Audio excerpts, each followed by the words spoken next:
नमस्कार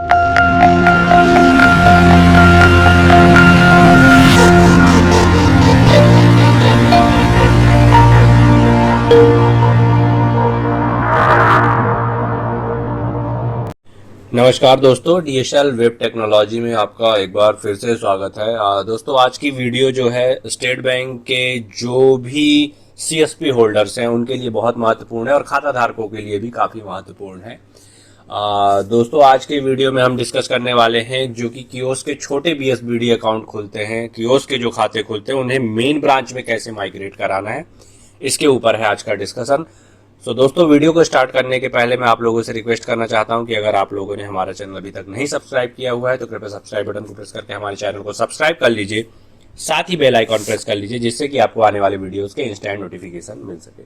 तो चलिए दोस्तों, टाइम वेस्ट न करते हुए बढ़ते हैं वीडियो की ओर और डिस्कस करते हैं कि किस तरीके से जो कियोस्क के माध्यम से जो खाते सीएसपी के माध्यम से खोले जाते हैं वो कैसे माइग्रेट होंगे। So this is the home screen और आज हम डिस्कस भी इसी के ऊपर करेंगे कि किस तरीके से इनको माइग्रेट कराना है। SBI BSBD kiosk account migration, SBI state bank of India CSP account migration into main branch. मतलब साफ सुथरा सा है जो कि मैं आपको बताना चाह रहा हूं कि जो अभी तक हम कियोस्क के माध्यम से खाते खोल रहे थे, मतलब जो भी सीएसपी या कियोस्क संचालक, कियोस्क ऑपरेटर्स कियोस्क के माध्यम से खोल रहे थे स्टेट बैंक ऑफ इंडिया के, अब उन खातों को माइग्रेट कराया जा सकता है, बड़ा कराया जा सकता है, उनका प्रोडक्ट को चेंज कराया जा सकता है। अब इसके लिए कुछ बेसिक सेवा शर्तें हैं, इसके टर्म्स कंडीशन है जो कि आपको फॉलो करनी पड़ेंगी। सबसे पहली बात तो कस्टमर अगर माइनर है तो उसका प्रोडक्ट कोड आपको माइनर से मेजर कराना पड़ेगा और उस पे अकाउंट के ऊपर जो एक्सेस है ओवरराइड उसको कराना पड़ेगा। ठीक है, ये ध्यान रखना है आपको। और मतलब ये सिर्फ उनके लिए एप्लीकेबल होगा जो कि माइनर से मेजर हो रहे हैं। अगर ऑलरेडी पहले से ही आपने 18+ अकाउंट खोला हुआ है तो उसमें ये कराने की जरूरत नहीं है। अब सिंपली होना क्या है कि इसमें क्या है कि माइग्रेशन कहाँ से होना है, माइग्रेशन मेन ब्रांच से होगा। ठीक है, जैसा कि साफ स्क्रीन पे लिखा हुआ है, माइग्रेशन मेन ब्रांच करेगी।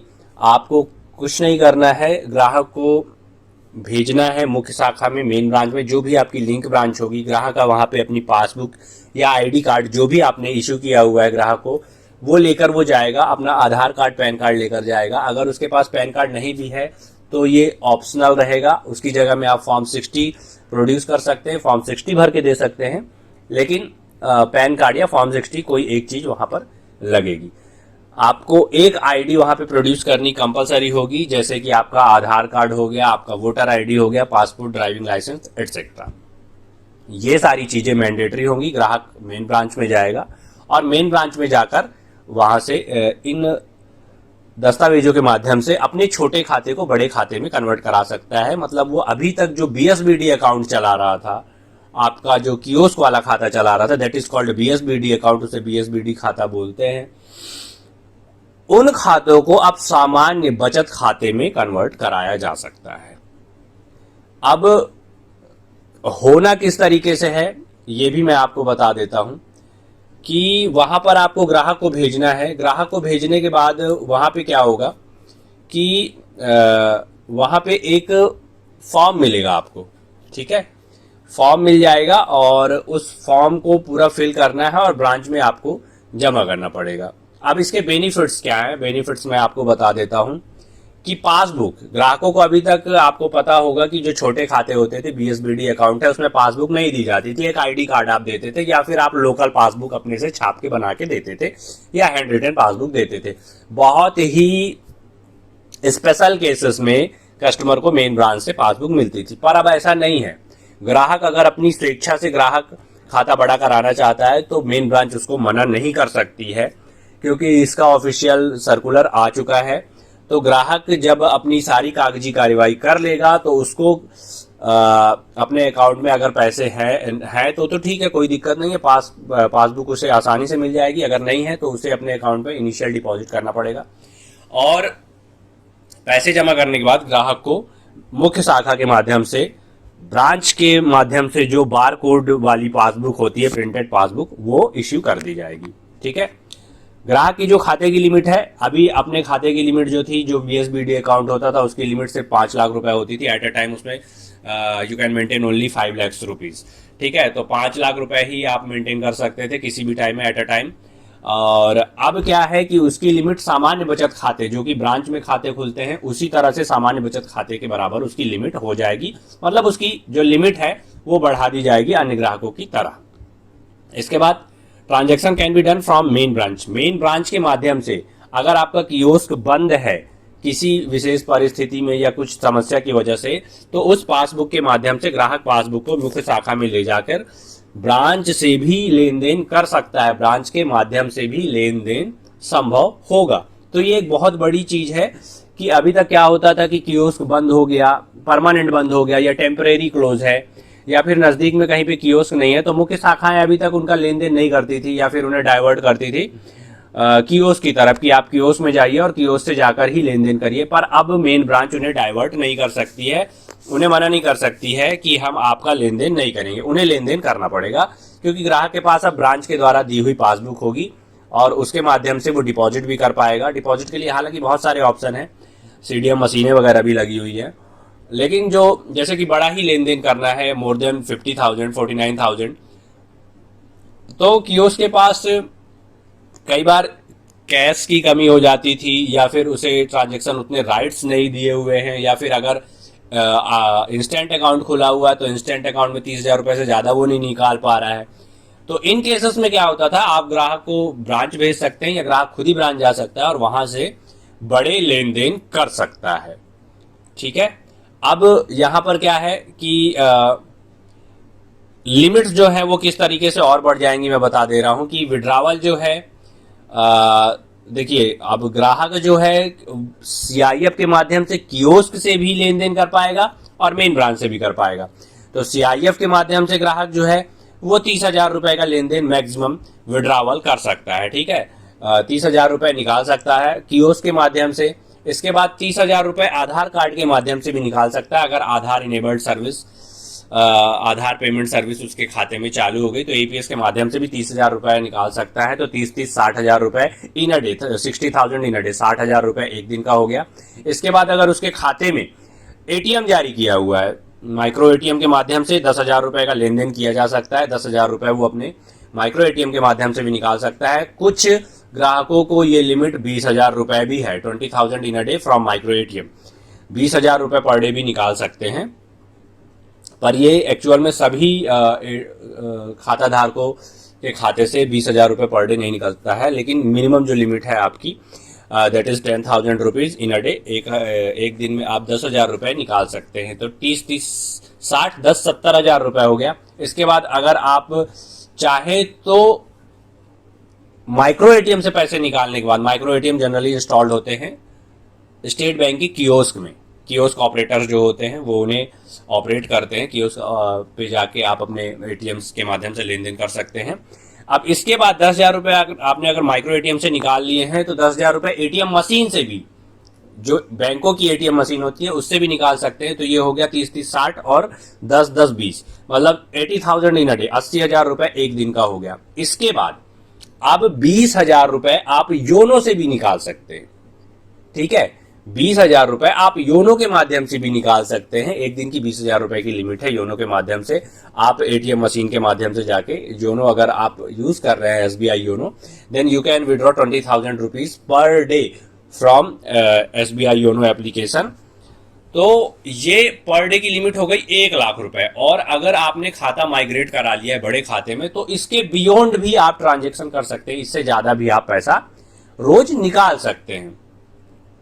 ठीक है, इस पे जैसे लास्ट में नीचे लिखा हुआ है except this withdrawal also from main branch. ठीक है, मुख्य शाखा के माध्यम से। इसके बाद भी ये लिमिट 1 लाख रुपए पर डे की खत्म होने के बाद भी आप मुख्य शाखा के माध्यम से पैसे निकाल पाएंगे। तो ये बहुत अच्छी चीज है कि 1 लाख रुपए आप पर डे तो निकाल ही पा रहे हो। इसके बाद भी अगर आपको बड़ा अमाउंट चाहिए तो आप ब्रांच जाके, मुख्य शाखा जाके आप पैसे निकाल सकते हैं। अब माइग्रेशन की प्रोसेस क्या है, देखिए साफ सुथरा लिखा हुआ है।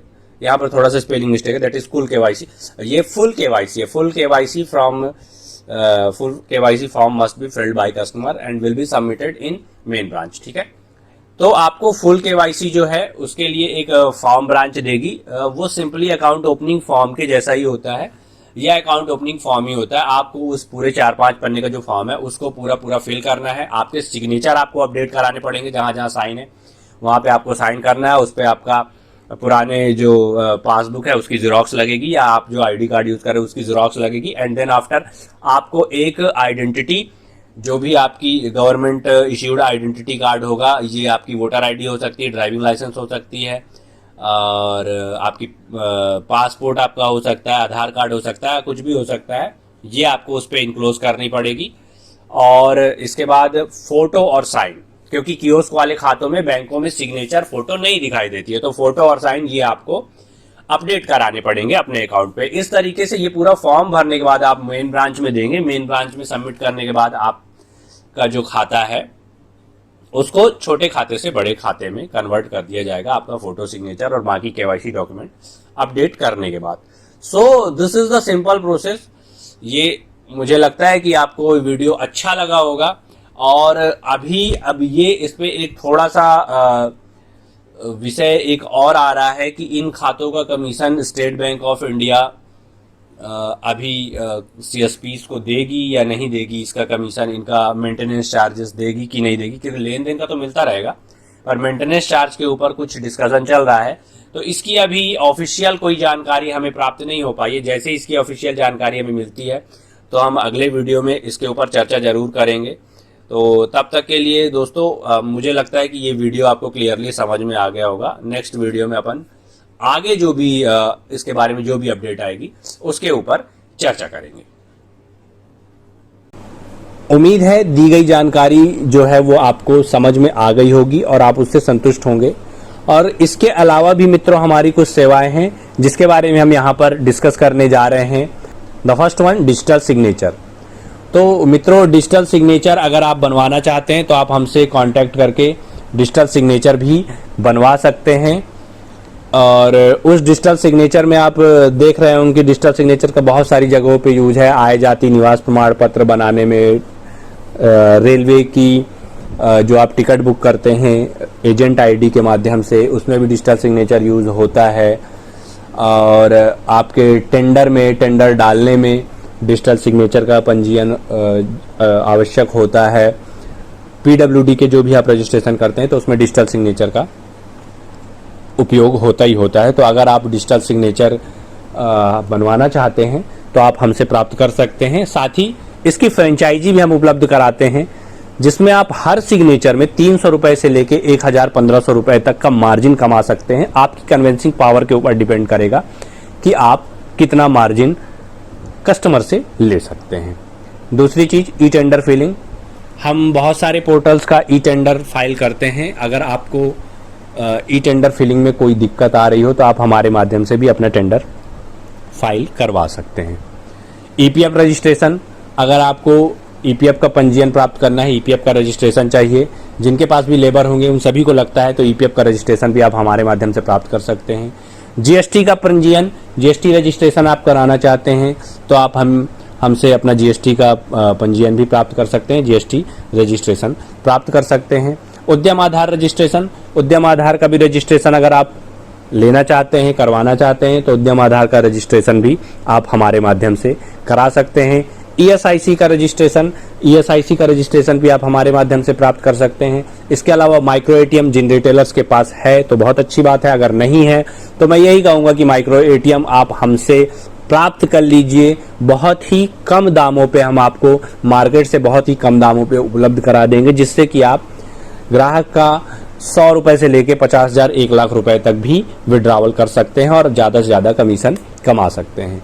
इसके अलावा क्रेडिट कार्ड की सुविधा भी हम मुहैया कराते हैं। आपको अपने दस्तावेज देने होंगे कुछ, जैसे कि आपका PAN card, Aadhaar card, mobile number, email ID, तो आप हमसे भी क्रेडिट कार्ड प्राप्त कर सकते हैं या क्रेडिट कार्ड के लिए आवेदन करा सकते हैं। इसके अलावा लोन की सुविधा भी हम उपलब्ध कराते हैं। अगर किसी को भी लोन चाहिए हो तो हमारे माध्यम से लोन भी प्राप्त कर सकते हैं। संपर्क करने के लिए हम आपको स्क्रीन पे दिए हुए मेल आईडी पे या स्क्रीन पे दिए हुए वेबसाइट के माध्यम से आप हमसे कांटेक्ट कर पाएंगे। रेलवे रिजर्वेशन की भी आईडी अगर आपको प्राप्त करनी है तो फिलहाल हम मध्य प्रदेश के अंदर रेलवे रिजर्वेशन की आईडी उपलब्ध करा रहे हैं, तो आप हमारे माध्यम से टिकट बुक करने के लिए रेलवे रिजर्वेशन की एजेंट आईडी भी प्राप्त कर सकते हैं, जिसमें आप पर टिकट 20 रुपए से लेकर 40 रुपए कमीशन भी कमा सकते हैं, और जो आप अतिरिक्त चार्ज करते हैं वो एक अलग चीज है। डिजिटल सिग्नेचर की फ्रेंचाइजी, जैसे मैंने पहले ही बताया कि डिजिटल सिग्नेचर का अगर आप काम करना चाहते हैं तो बहुत अच्छा बिजनेस है। बिजनेस अगर आप हमारे साथ एज अ पार्टनर काम करते हैं तो आप 300 रुपए से लेके 500, 1000, 1500, 2000 रुपए तक का भी मार्जिन कमा सकते हैं। आपकी कन्विंसिंग पावर के ऊपर निर्भर करेगा। आधार पेमेंट की आईडी एईपीएस के माध्यम से अगर आप पैसा निकालना चाहते हैं तो मध्य प्रदेश के अंदर कहीं पे भी या अन्य लोकेशन पे भी, हम कई जगहों पे अदर स्टेट्स में भी हम आईडी उपलब्ध करा रहे हैं, तो आप आधार पेमेंट की आईडी भी हमारे माध्यम से प्राप्त कर सकते हैं। इसके अलावा पैन कार्ड बनाने के लिए ऑल इंडिया में हम पीएसए आईडी उपलब्ध कराते हैं पैन कार्ड बनाने के लिए। इसका फायदा एक ये है कि आप जब भी पैन कार्ड बनाते हैं तो आपको आपके पैनल में पूरा पैन नंबर दिखाई देता है। अलॉट होने के बाद रेक्टिफिकेशन से लेके नाम परिवर्तन, नाम सुधार, सारी सुविधाएं उस पर उपलब्ध होगी।